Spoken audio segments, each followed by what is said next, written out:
As Crônicas do Bispo. Tema: Dragada foi a morte pela vitória.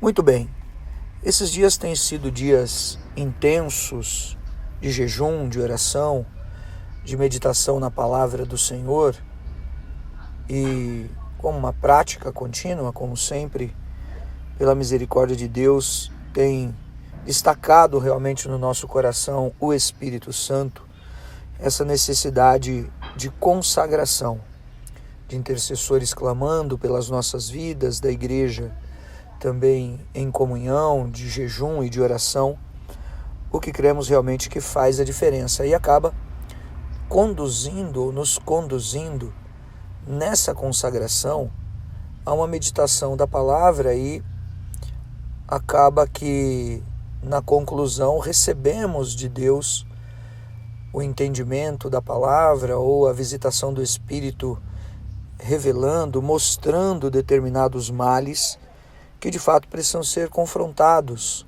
e que estão sendo confrontados no jejum, na oração, e esses males, eles de alguma maneira acabam tendo a tendência pela tentativa de Satanás de transformar a conduta das pessoas, ou até mesmo influenciar as condutas, a nossa própria conduta. Então esse tempo tem sido realmente muito proveitoso. E essa meditação que eu tenho feito já há bom tempo, provavelmente 2, 3 meses mais, nos evangelhos, como um todo, começando pelo final dos evangelhos, da prisão de Jesus até a sua ressurreição, e depois, em complemento a isso, o ministério de João Batista, enfim, os demais textos, tem levado a várias conclusões, sobretudo nesse ano apostólico de Eliseu, com essa representatividade enorme, essa tipificação enorme que Eliseu tem com relação ao Senhor Jesus. Eliseu multiplica os pães, o Senhor Jesus assim também o faz. Eliseu é esse profeta de Israel, e Jesus é chamado o Jesus de Nazaré, o profeta, nos evangelhos. Então há uma tipificação grandiosa. Eliseu purifica o leproso, e Jesus purifica os leprosos, e assim por diante. Essa meditação tem realmente trazido um fruto muito grande. E assim quero, nessa introdução, aconselhar, incentivar, encorajar você também ao jejum, à oração, à leitura do Evangelho, a meditar na Escritura e procurar uma aplicação. Isso é muito importante, ouça com atenção. Procurar a aplicação da maneira mais adequada da palavra no Espírito para aquilo que são as suas circunstâncias, sentimentos, desejos, necessidades, lutas, sonhos, para que tenhamos a verdade da aplicação da palavra, segundo uma direção e revelação do Espírito de Deus em nosso coração, que de fato faz, creio eu, toda a diferença. E dentro desse prisma, o que está no nosso coração, e quero falar um pouco mais longamente sobre isso, é o que o Espírito de Deus começou a despertar no meu entendimento, e que parece básico, mas que parece que o nosso entendimento fica embotado, o nosso sentimento no Espírito fica embotado, verde, muito verde, em determinados momentos, por mais que nós passamos por cima dessas coisas, que é exatamente o seguinte, o argumento seguinte: impressionante como havia uma sede do inimigo para matar e destruir ao Senhor Jesus. Essa sede, essa sina, essa sentença, esse desejo abrupto, expresso na palavra de Deus, do ponto de vista do posicionamento e da conduta dos fariseus, principalmente, mas aliciados pelos doutores da lei, pelos escribas, os próprios saduceus, imagina, que tinham o domínio do templo, e também escribas que tinham esse desejo na morte de Jesus. E o Senhor então começou a me mostrar e de várias maneiras me ministrar sobre esse espírito, sobre esse sentimento de morte, do desejo da morte do outro, E o porquê desse desejo de que o outro morra, né?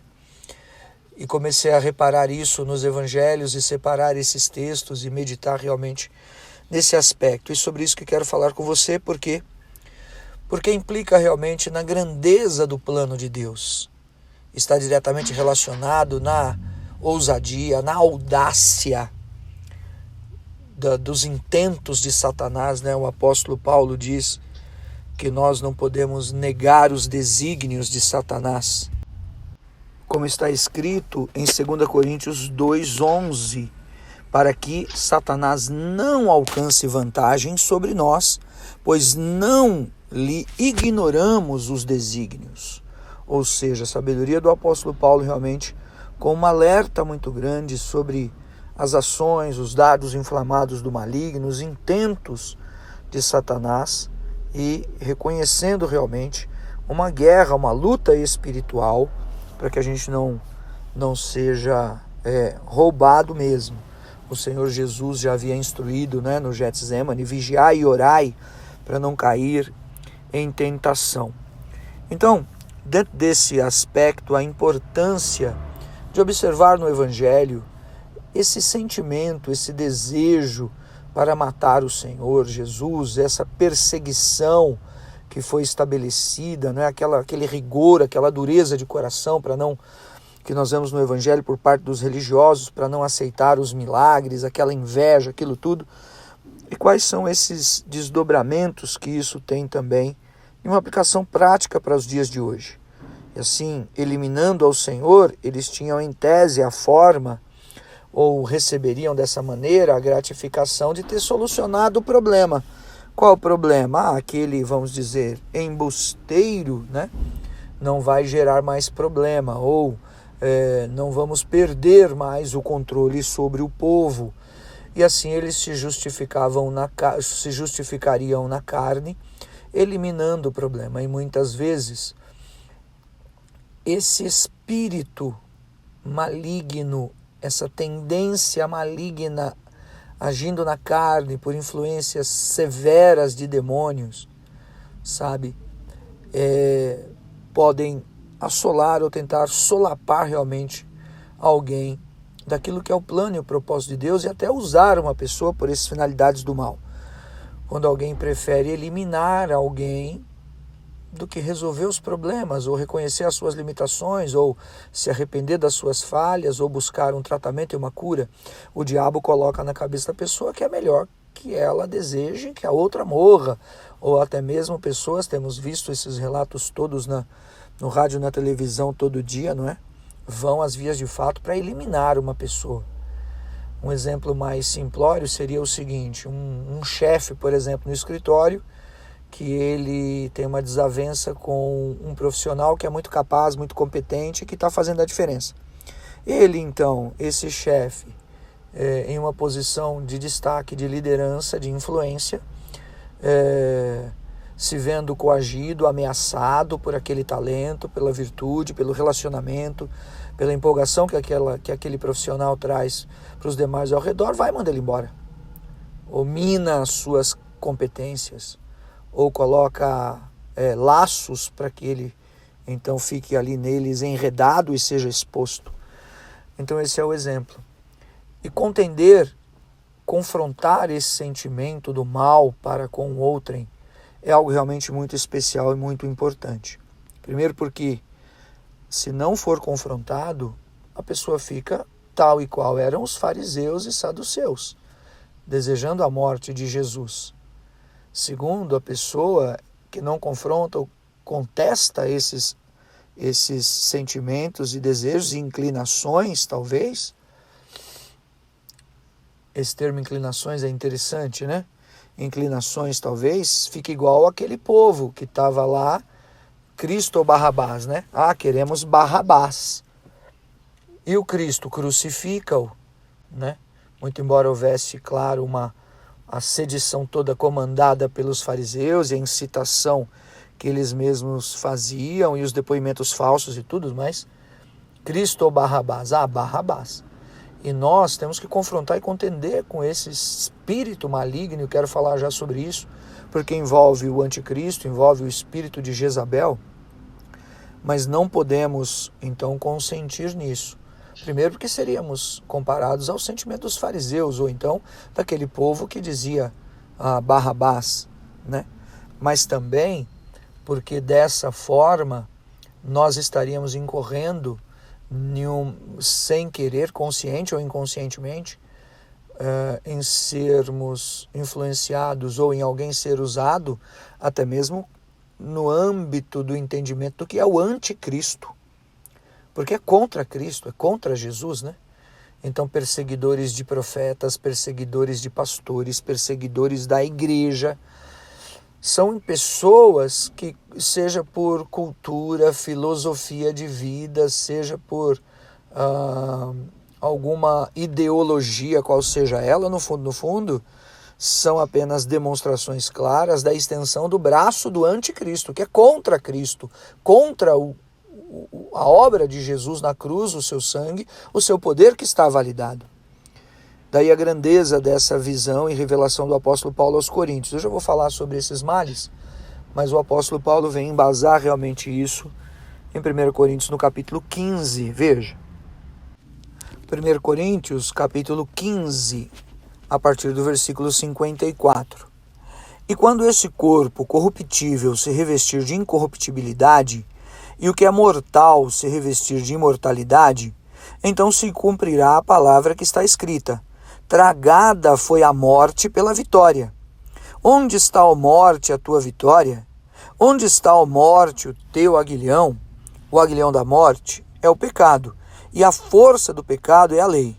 Graças a Deus que nos dá a vitória por intermédio de nosso Senhor Jesus Cristo.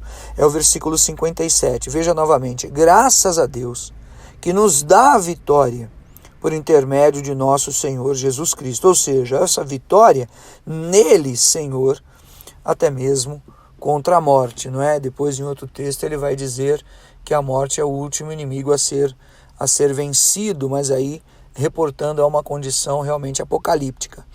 Então, há uma porção muito especial a ser observada nesse aspecto, para tratar e dimensionar realmente de maneira muito clara sentimentos obscuros, desejos malignos, que ocultam muitas vezes, a pretexto de sonhos e de falsas aplicações da palavra, textos fora de contextos, realmente comprometimentos espirituais terríveis das pessoas umas contra as outras. E hoje é dia de que caiam por terra realmente todos estes males, para a honra e glória do Senhor, em nome de Jesus, porque Ele tem essa obra de vitória nos nossos caminhos, em nome de Jesus. E se alguém desejou o mal para você, desejou que você partisse, se alguém desejou de alguma forma ou criou ou plantou laços, ou criou emboscadas, ou criou situações de vexame, de vergonha, sabe? Para se justificar na carne contra você, por conta do seu talento, do seu dom, da sua humanidade, do seu servir, ou por conta da sua aparência, por conta da sua família, da sua prosperidade, do que quer que seja, eu quero declarar em nome de Jesus: tragada foi a morte pela vida. Porque Satanás veio senão roubar, matar e destruir. Mas o nosso Senhor, Ele veio trazer vida, e veio trazer vida em abundância. Amém? Então, encerrando essa parte de definições e introdutória também, né?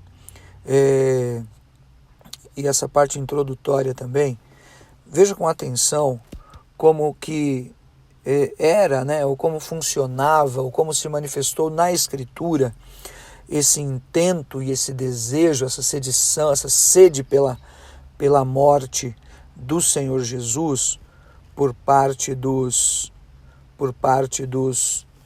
fariseus. Então, em primeiro lugar, o desejo dos religiosos com relação à morte de Jesus, né? Então, olhando para esse aspecto na palavra, nós vamos ver, em primeiro lugar, no Evangelho de Mateus, no capítulo 12. No Evangelho de Mateus, no capítulo 12, é aquele texto onde Jesus, dentro da sinagoga, na Galileia, ele curou um homem que tinha a mão ressequida, sabe? Está também em Marcos 3, esse milagre, em Lucas 6:11, fala esse testemunho. Jesus, em um sábado, ele vai e cura esse homem, vem para o meio, estende a mão, ele estendeu a mão e foi curado. E ali começa essa perseguição e essa inadequação por parte dos fariseus com relação à obra que Jesus estava fazendo. Por quê? Porque os fariseus consideravam que aquela atitude de curar no sábado era uma violação da lei, era um descaso com o descanso sabático. Então a interpretação deles rigorosa não podia compreender o bem para o ser humano com relação a um milagre, a cura ou a um zelo qual fosse, né? Então, depois desse milagre, eles começaram a conspirar mesmo e ainda se juntaram, diz o texto, com os herodianos, sobre como eles iriam destruir o Senhor Jesus. Está escrito no Evangelho de Mateus, no capítulo 12, vendo aqui rapidinho, o Evangelho de Mateus, capítulo 12, e o versículo 14, veja só, depois desse milagre, né? Então, versículo 13, então disse Jesus ao homem, estende a mão, estendeu-a, e ela ficou sã como a outra. Retirando-se, porém, os fariseus, veja, conspiravam contra ele sobre como lhe tirariam a vida. Ou seja, já aqui essa inadequação, esse sentimento e esse desejo de uma forma de acabar com ele, acabar com a vida dele, anulá-lo, prendê-lo, desgastar sua imagem e, nesse caso mais especificamente, o sentimento do diabo mesmo, né? Naqueles homens contra o Senhor Jesus, para que ele realmente fosse morto. O segundo exemplo, dentro desse aspecto, desse desejo dos religiosos com relação à morte de Jesus, é aquele texto clássico da cura do coxo, do paralítico, né? Melhor, não do coxo, do paralítico, no tanque de Betesda em Jerusalém. Está escrito no Evangelho de João, no capítulo 5, a partir do versículo 16. Evangelho de João, no capítulo de número 5. Aliás, voltando um pouco, né, no versículo 6, Jesus, vendo aquele homem que estava ali deitado há muito tempo, perguntou, queres ser curado? E aí vem aquela questão do enfermo dizendo, olha, não tenho como descer, tem alguém que agita primeiro a água. Eles acreditavam que o anjo passava, agitava a água e o primeiro que descesse seria então curado, né? Mas Jesus olha para aquele homem e diz, levanta-te, toma o teu leito e anda. E o milagre acontece, aquele homem se levanta, se vê curado, toma o seu leito, começa a andar, mas novamente, era o quê? Era sábado, também era sábado. E daí os judeus vendo aquilo, o homem andando, carregando o leito, ele diz, olha, é sábado, você não pode carregar o sábado. E aí esse homem, repreendendo os fariseus, imagina, responde no versículo 11 assim, é o que lhes respondeu, o mesmo que me curou me disse, toma o teu leito e anda. Olha que impressionante, né? Aquele homem curado se levantou e começou a carregar, vamos dizer assim, a sua maca, e aquilo era proibido pela lei, porque pelo entendimento da lei, né, que os fariseus tinham, porque representava um trabalho, representava algum esforço. Versículo 13, mas o que fora curado não sabia quem era, porque Jesus não se havia retirado, porque Jesus, melhor, se havia retirado, Jesus saiu, né, por haver muita gente naquele lugar. Mas depois Jesus encontra esse homem e diz assim para ele, olha, você já está curado, não peques mais, para que não te suceda coisa pior, né? E aí os fariseus vêm abordar e começam essa perseguição sobre Jesus, versículo 16. Os judeus perseguiam Jesus porque ele fazia estas coisas no sábado. Jesus diz, o meu pai trabalha, eu também trabalho. Agora veja o versículo 18. Por isso, pois, os judeus ainda mais procuravam matá-lo. Aqui já cita esse termo claramente. porque não somente violava o sábado, mas também dizia que Deus era o seu próprio Pai, fazendo-se igual a Deus. Então, aqui, nesse segundo exemplo, não somente o fato de curar no sábado, violando a interpretação da lei dos fariseus, mas aqui aquele que se dizia filho de Deus, não é? O filho é igual ao Pai. Então eles consideravam que Jesus estava transgredindo essa porção profunda da lei, né? Se colocando numa posição também igual ao próprio Deus. Então Jesus, ele vem e traz nesse milagre uma porção realmente muito substancial. Os fariseus, eles consideravam aquela frase de Jesus, né? Meu Pai trabalha e eu trabalho ainda também hoje, como uma blasfêmia. E a blasfêmia dessa comparação com relação ao próprio Adonai, Elohim, né? O Senhor é Deus, era algo que eles consideravam que deveria ser punido com a morte. Mas ainda tem um terceiro exemplo, assim como o do homem da mão ressequida, primeiro, assim como esse exemplo da cura do coxo no tanque de Betesda, nós vemos um outro exemplo quando o Senhor fala em João, no capítulo 8, o versículo de número 58, a sua comparação com relação ao ministério de Abraão. E aqui, João, no capítulo 8, e o versículo 5. João, capítulo 8, versículo 58. Não versículo 5, mas o versículo 58. Diz assim: respondeu-lhe Jesus, em verdade vos digo, antes que Abraão existisse, eu sou. Então pegaram em pedras para atirarem nele, mas Jesus se ocultou e saiu do templo. Uma vez mais, o Senhor Jesus, mostrando com a palavra de conhecimento e sabedoria que Abraão havia se alegrado por ver o dia do Senhor, se alegrou e se regozijou nele.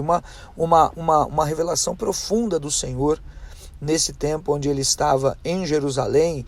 João 8 é aquele texto da cura, do perdão, da libertação daquela mulher tomada em flagrante adultério. E a comparação de Jesus é que Abraão se alegrou em ver o que teria o grande e poderoso dia do Senhor. E os fariseus, de maneira alguma, poderiam aceitar aquela comparação, né?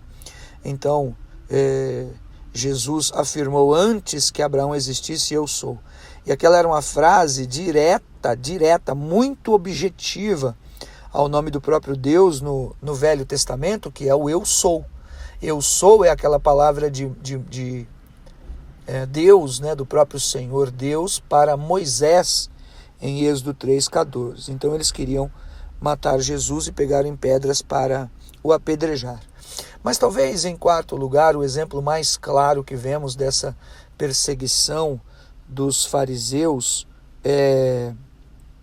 com relação a Jesus e o desejo de morte que eles tinham, o desejo de matá-lo mesmo que eles tinham, né? Está no Evangelho de João, no capítulo 11, quando da ressurreição de Lázaro, né? Porque depois que Jesus ressuscitou Lázaro, o que aconteceu? Mais do que nunca, o ministério de Jesus tornou notório e público. Por quê? Porque a notícia da ressurreição de Lázaro, ela se espalhou rapidamente, e ali Jesus tomou notoriedade e tomou realmente foi acrescentado em uma popularidade inimaginável mesmo com aquele milagre da ressurreição de Lázaro. De modo que até o sumo sacerdote Caifás e também os fariseus, eles temiam que aquele rumor com relação a Jesus como Messias, não é, por conta do testemunho de Lázaro, viesse a crescer. E dessa maneira, uma rebelião podia acontecer se esse argumento chegasse a Roma. Esse é o entendimento dos estudiosos com relação a esse episódio da ressurreição de Lázaro e da notoriedade de Jesus. O sumo sacerdote e os fariseus temiam que aquilo chegasse realmente diante dos romanos, diante de César. E aí, o medo deles era que eles viessem e destruíssem o templo, destruíssem a nação, destruíssem o lugar santo e assim por diante. E é o momento que nós vamos ler aqui onde eles decidiram formalmente, sabe? Tramaram, definiram claramente em matar o Senhor Jesus. Eles pegavam em pedra, eles tinham intento de matá-lo, eles contendiam com relação ao sábado, ele falou que era igual a Deus e tudo mais, mas agora, diante do sumo sacerdote, com os fariseus, eles definem de maneira clara, decidem, deliberam de maneira clara com relação à morte do Senhor. Evangelho de João, capítulo 11, e o versículo 44, que fala da morte, da ressurreição de Lázaro. Saiu aquele que estivera morto, que era Lázaro, Jesus disse: Lázaro, vem para fora, tendo os pés e as mãos ligados com ataduras e o rosto envolto no lenço. Então lhes ordenou Jesus: desatai-o e deixai-o ir. Muitos, pois, dentre os judeus que tinham vindo visitar Maria, vendo o que Jesus fizera, creram nele. Outros, porém, foram ter com os fariseus e lhes contaram dos feitos que Jesus realizava. Meu Deus, quando a ressurreição de Lázaro, eles vieram prontamente, muitos creram, e outros vieram contar para os fariseus. E daí está exatamente o momento onde o Caifás, você pode ver no versículo 49, Evangelho de João, no capítulo 11, aliás, eu vou ler a partir do versículo 47. Então os principais sacerdotes e os fariseus convocaram o sinédrio e disseram: que estamos fazendo, uma vez que este homem opera sinais? Se o deixarmos assim, todos crerão nele. Depois virão os romanos e tomarão não só o nosso lugar, mas a própria nação. Veja, eles temiam realmente o crescimento de Jesus pela popularidade diante do povo, para que aquilo não chegasse aos romanos. Versículo 49, Caifás, porém, um dentre eles, sumo sacerdote naquele ano, advertiu-os, dizendo: vós nada sabeis, nem considerais que vos convém que morra um só homem pelo povo, e que não venha a perecer toda a nação. Que coisa! Na boca do próprio sumo sacerdote, Caifás, estava a grande visão e revelação do plano de Deus, que haveria se desdobrar. Depois, o versículo 51, o Evangelho de João, esclarece: ora, ele não disse isso de si mesmo, mas sendo sumo sacerdote naquele ano, profetizou que Jesus estava para morrer pela nação. E não somente pela nação, mas também para reunir em um só corpo, os filhos de Deus que andam dispersos. Veja só o versículo 53, queridos.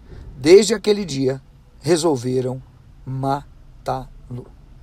Resolveram matá-lo. O espírito da morte, o desejo da morte, a forma de se desvencilhar e se justificar na carne com relação à sua religião, à sua cultura, a interpretação da lei de Moisés, o argumento de que Roma poderia invadir, tudo para não enxergar realmente a virtude e a grandeza do Senhor Jesus, que é o autor e consumador da fé e que é realmente a propiciação pelos nossos pecados. Ainda poderia citar um outro exemplo, alguns outros exemplos desse sentimento e desejo de morte, como fala quando Jesus chega lá no templo em Jerusalém e ele expulsa os vendilhões que estão ali, mais ainda fica acirrada essa trama de morte do sinédrio contra ele. Depois os fariseus, eles não conseguiam convencer Jesus ou pegaram em falso em alguma palavra, eles mandam os saduceus falar com Jesus sobre aquela questão do tributo, e ali Jesus diz, dê a César o que é de César, a Deus o que é de Deus. Não puderam também encontrar como se diz, não puderam encontrar um contrassenso no Senhor e mais ainda queriam matá-lo, Então, essa popularidade de Jesus, em primeiro lugar, ameaçava o poder deles. Eles achavam que Jesus estava violando o seu entendimento religioso com relação à lei de Moisés, com relação à regra do sábado. Então, aquela hipocrisia toda dos fariseus e dos religiosos, ela era confrontada por Jesus. Jesus disse: vocês são sepulcro caiado, Sepulcro caiado. E o sepulcro caiado tem morte por dentro, mas ele está pintado por fora, E alegavam ainda que Jesus tinha essa reivindicação de ser igual a Deus, ou de ser filho de Deus, e de ser, de alguma maneira, no entendimento deles, uma espécie de divindade. E tudo isso realmente foi muito para todos eles, dentro da manifestação que foi roubado o entendimento deles, de que havia chegado o tempo do Messias. Então eles planejavam a morte de Jesus mesmo, o ameaçavam, o perseguiam, né? De maneira que aquilo viria ao cume, né? De uma forma insustentável, quando Satanás entra em Judas, e Judas, ele também possuído por aquele sentimento, tipo assim, não estou nem aí, toma as 30 moedas de prata, vende o Senhor Jesus lá no Getsemane com um beijo, para que daí se desenrolasse toda a condição da prisão, do julgamento fraudulento, Herodes, Pilatos, né, depois de Anás e Caifás, os sumos sacerdotes, e daí depois Cristo ou Barrabás, a crucificação, a morte do Senhor Jesus, onde ele diz tetelestai, está consumado, né? Está consumado, é um capítulo daquele livro do trono vazio, que eu falei outrora, e por fim, depois no terceiro dia, ele ressuscita com poder e grande glória. Mas o que nos cabe realmente, dentro do ponto de vista do estudo, do ensinamento e daquilo que podemos buscar, é o que está no nosso coração como um perigo mesmo e ameaça de Satanás que precisa de ser desmascarado nestes dias para a honra e glória do Senhor. Sentimentos contraditórios à obra de Cristo, ao chamado, ao dom, ao poder de Deus, que tem tirado pessoas da igreja, tem tirado pessoas do ministério, tem tirado pessoas do altar. Deus tenha misericórdia e caia por terra, e esses males todos caiam por terra. Se entraram por um caminho, vão sair por 7 caminhos em nome de Jesus. E mais do que nunca cabe esse conselho realmente da nossa comunhão, da nossa consagração, como eu digo sempre, né, dos joelhos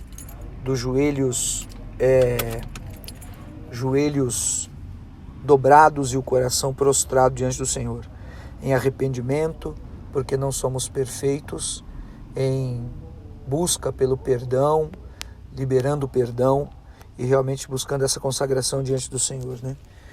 Eu vi uma pessoa outro dia, não sei, num vídeo na internet ou no Instagram, perguntando assim, olha, para uma pessoa, né? Olha, 2 coisas em palavras rápidas. Primeiro, o status, e segundo é o modo de vida. Qual o seu status e o seu modo de vida? Fiquei pensando, puxa, se tivesse perguntado para mim, eu saberia responder. Eu ia responder assim: status, pecador. Modo de vida, acordar todo dia para não viver pecando.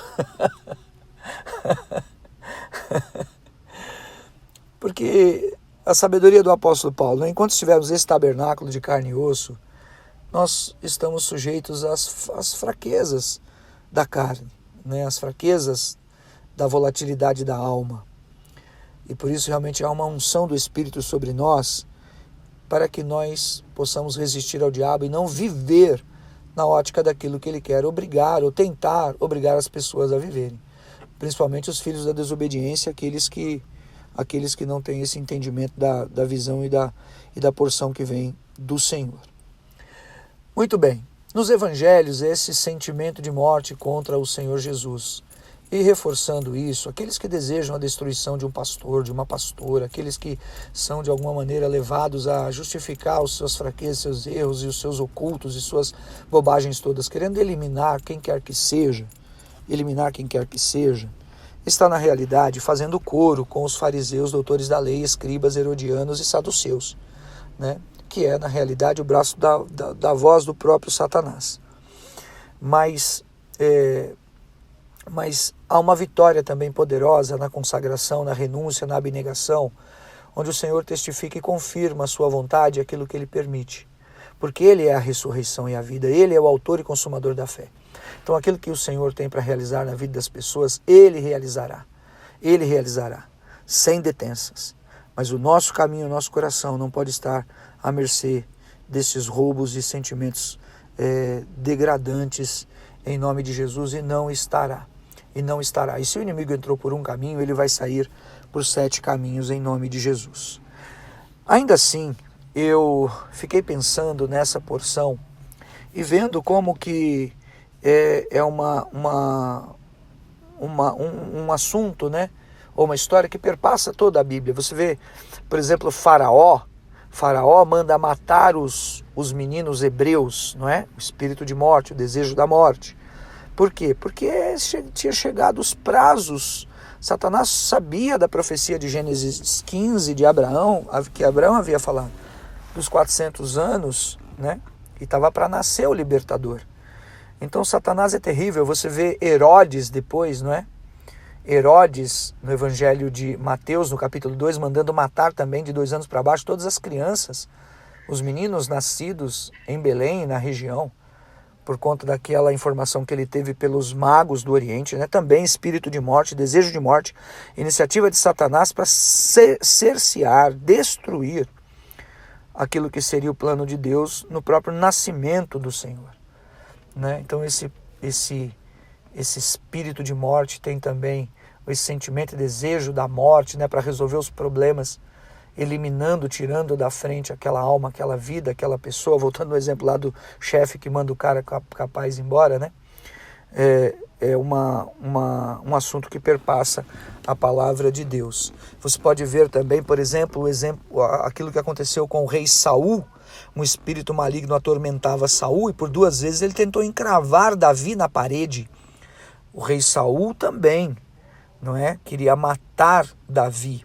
O sentimento que aquele espírito colocava nele, aquela violência, aquela angústia que ele vivia, que não tinha vazão no arrependimento, na luz do espírito, no perdão, sabe? Numa transformação de alma, de reconhecimento de sua insuficiência como homem, mediante tudo aquilo que era realmente a unção que estava sobre a vida dele.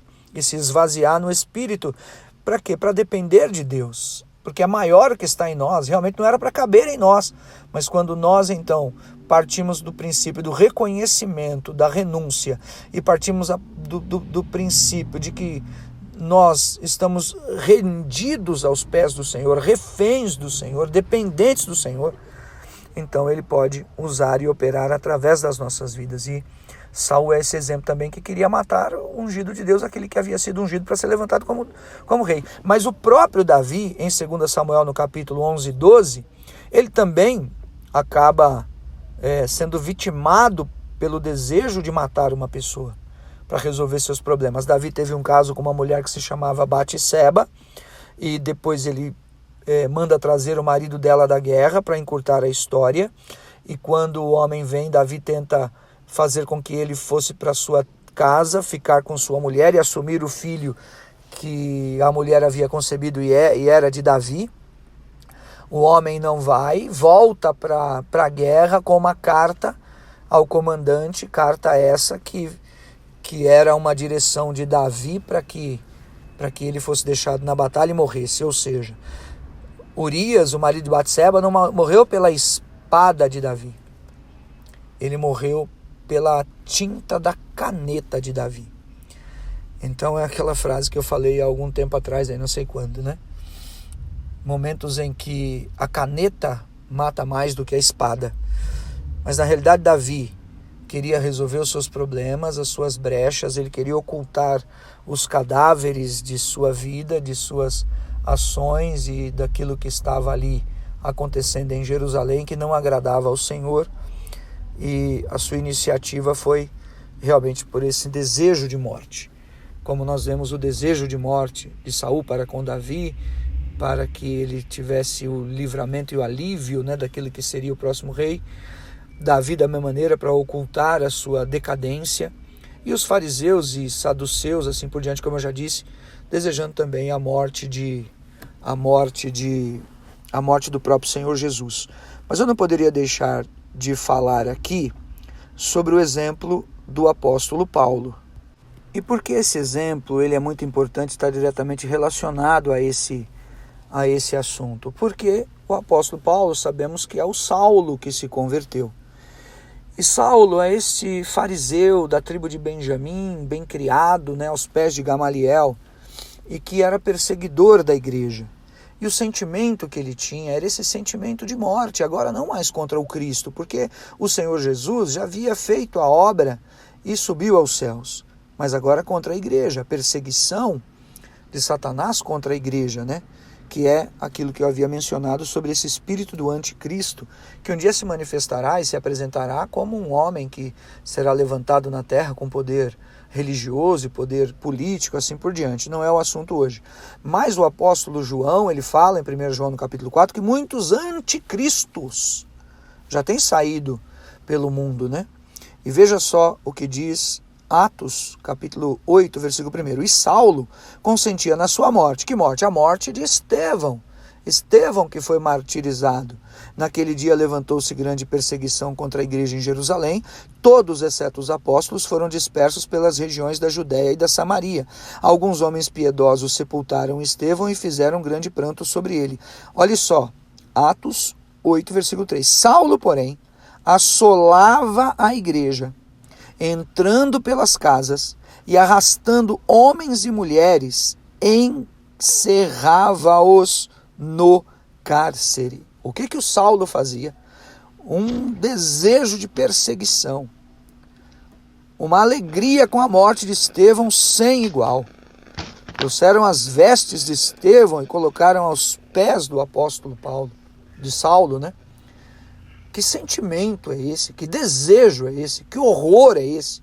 Em nome da religião, em nome de guardar o sábado, em nome de algum outro perigo de situação política com Roma, em nome deles atestarem haver um outro Deus, ou ter vindo o Messias, ou de Jesus ter ressuscitado e ele achar que era mentira, enfim.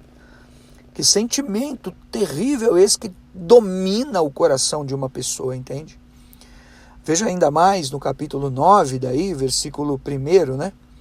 Saulo respirando ainda ameaças e morte, ameaças e morte. Veja só. Contra os discípulos do Senhor, dirigiu-se ao sumo sacerdote, pediu cartas para as sinagogas de Damasco, a fim de que, caso achasse alguns que eram do caminho, o caminho de Cristo, né?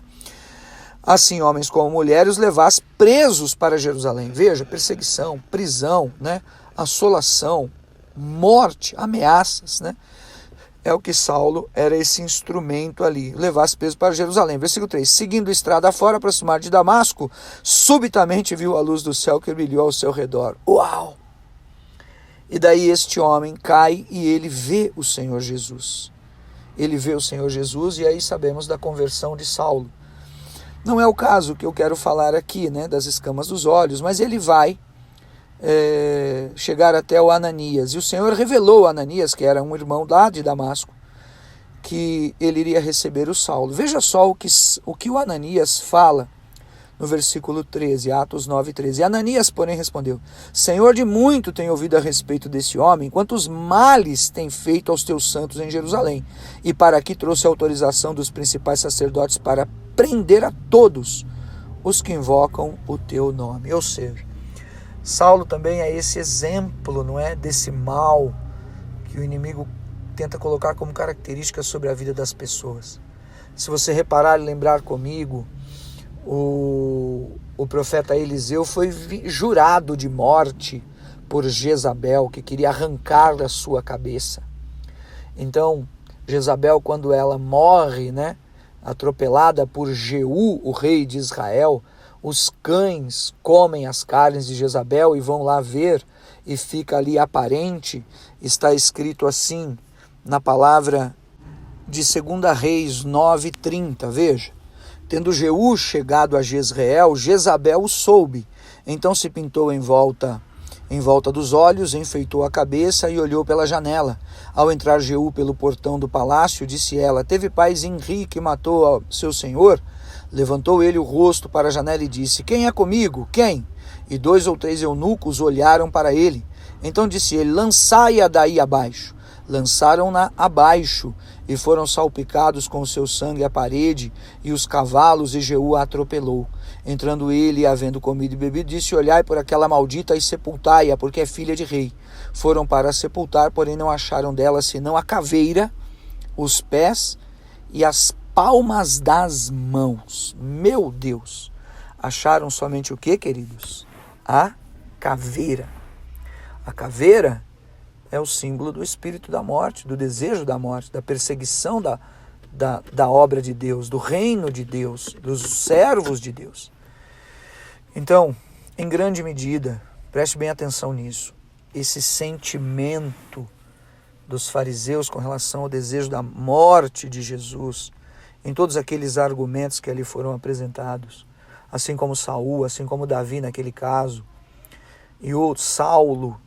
Isso também pode ser interpretado como tentáculos, como braços, sabe? Como setas de influência do espírito de Jezabel.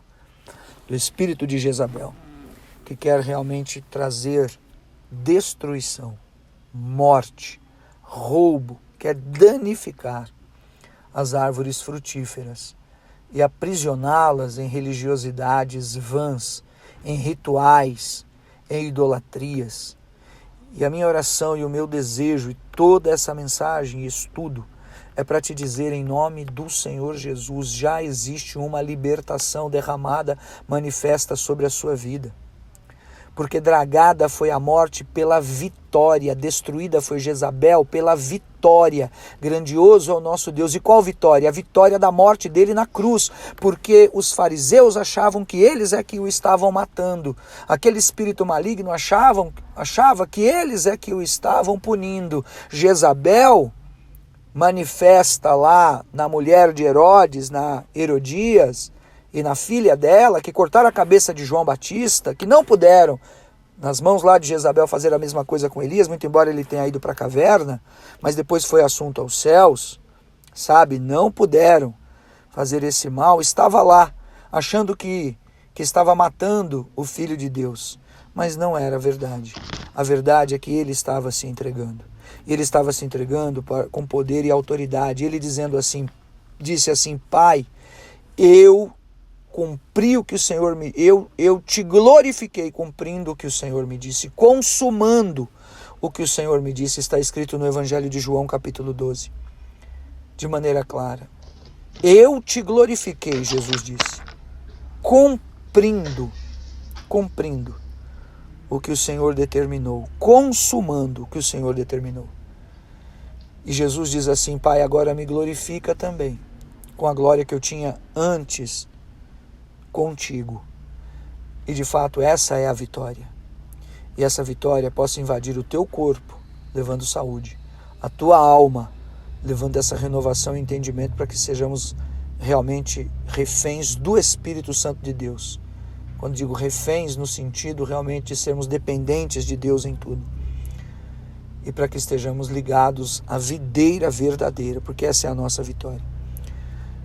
E o sangue de Jesus cubra a tua vida, cubra a tua alma e te libere de todo e qualquer mal, para a glória do Deus vivo e todo-poderoso, em nome de Jesus. Eu não poderia encerrar sem falar que esse espírito também, essa sede de roubo, morte, destruição, violência, né? Estava nas igrejas do Apocalipse. Você conhece bem a carta à igreja de Tiatira. E tinha lá uma mulher, Jezabel, que ensinava a prostituição e comer a comida consagrada aos ídolos. E o Senhor disse dele tempo para que se arrependesse. Se ela não se arrepender, virei contra ela e ela será enfermada, vai vir enfermar e mataria os seus filhos. Então estava lá também essa figura de Jezabel na igreja de Tiatira. Está denunciado, desmascarado esse mal. Caia por terra em nome de Jesus. Eu não poderia encerrar sem trazer uma palavra de refrigério e de bênção sobre a sua vida, para a honra e glória do Senhor. Começando por aquilo que fala o próprio Salmo 91, que é bastante conhecido de todos nós e precisa realmente ser mencionado continuamente em um âmbito deste guerra espiritual. Porque o que habita no esconderijo do Altíssimo descansa à sombra do Onipotente, diz ao Senhor, meu refúgio, meu baluarte, Deus meu em quem confio. Veja, quem se refugia no Senhor para depender dele, se esconda em Cristo, se esconda debaixo do sangue de Jesus para ele ungir a tua mente, lavar realmente a tua vida com o sangue do Cordeiro, lavar, purificar os teus pensamentos. Meu Deus em quem confio, e a confiança no Senhor, esconde-se no Senhor e confia no Senhor. Versículo 3, pois ele livrará do laço do passarinheiro, percebe? Os fariseus colocavam laços, do laço do passarinheiro, da peste perniciosa, cobrir-te-á com as suas penas, sobre as suas asas estarás seguro, a sua verdade é pavês e escudo. Veja, não te assustarás do terror noturno, nem da seta que voa de dia, nem da peste que se propaga nas trevas, nem da mortandade que assola ao meio-dia. O que é isso? Morte, mortandade, seta, laço, intriga, provocação, obra do ódio, da morte.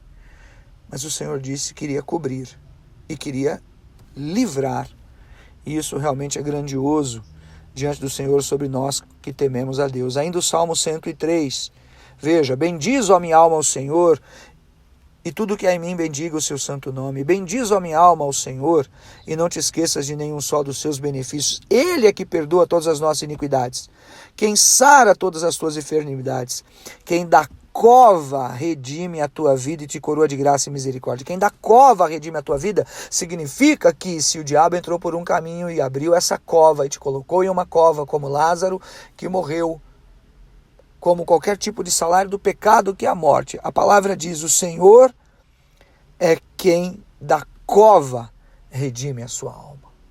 E essa é a virtude do Senhor, que se cumpre contra o espírito de morte ou do desejo de morte de outrem contra nós, ou de nós mesmos contra quem quer que seja. É o Senhor que nos redime dessa cova. E ainda veja a própria sabedoria de Davi, que me lembrei agora, no Salmo 40, esperei confiantemente pelo Senhor, ele se inclinou para mim e me ouviu. Quando clamei por socorro, tirou-me de um poço de perdição, de um tremendal de lama, colocou os meus pés sobre uma rocha e me firmou os passos, pôs nos meus lábios um novo cântico, um hino de louvor ao nosso Deus. Muitos verão essas coisas, temerão e confiarão no Senhor. O Senhor é este socorro que tirou do poço, tirou do tremendal de lama e realmente trouxe essa vida para o servo de Deus, para Davi, para o ungido de Deus. Eu gosto muito também do texto do profeta Ezequiel, no capítulo 37, aquele texto do Vale de Ossos Secos, né? Mas o que acontecia é que aquele Vale de Ossos Secos era o exército de Israel. E a palavra em Israel corrente era a seguinte: os nossos ossos se secaram, Ezequiel 37:11. Os nossos ossos se secaram, pereceu-se a nossa esperança, estamos de todo exterminados. Eles achavam realmente que estavam mortos e destruídos. Mas aí vem o Senhor e diz ao profeta: profetiza e dize-lhes. Era a profecia do Vale de Ossos Secos que iria se cumprir. Queria se formar novamente em um grande exército. Profetiza e dize-lhes: assim diz o Senhor, eis que abrirei a vossa sepultura e vos farei sair dela, ó povo meu, e vos trarei a terra de Israel. Sabereis que eu sou o Senhor quando eu abrir a vossa sepultura e vos fizer sair dela, ó povo meu. Então, o inimigo quer colocar na sepultura, no caixão, na morte, na destruição, na derrota, na vergonha, na exposição. Mas assim diz o Senhor: profetiza, profetiza, profetiza, profetiza que essa vitória, dragada foi a morte pela vitória, a vitória do Senhor vai ser validada uma vez mais sobre as nossas vidas, porque temos as marcas das chagas do Senhor Jesus em nós. Ore que Deus vai te mostrar e vai te revelar, porque somos crucificados com Cristo, somos crucificados com Cristo. Então, para mim e para você, escute isso, para mim e para você, o Senhor tem um caminho. Ele consente em muitas coisas, Ele permite muitas provocações, Ele autoriza muitas privações, mas Ele tem um tempo para tirar da caverna de Jezabel, para tirar do desejo de morte debaixo do zimbro. Ele tem um caminho para transformar a maldição em bênção e para abrir a sepultura, para que o nome dEle seja glorificado.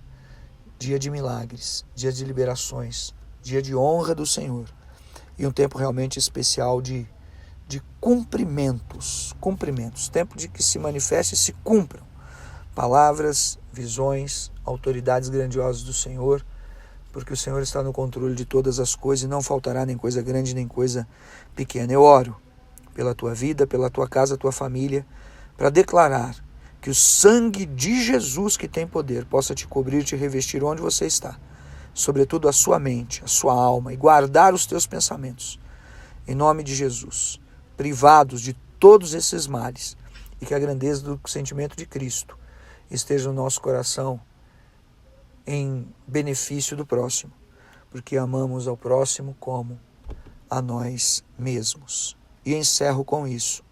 O Senhor Jesus disse: eu sou a ressurreição e a vida. Aquele que crê em mim, ainda que morra, viverá. E aquele que vive e crê, não morrerá eternamente. Evangelho de João, capítulo 14. Fica com Deus. Obrigado, Jesus.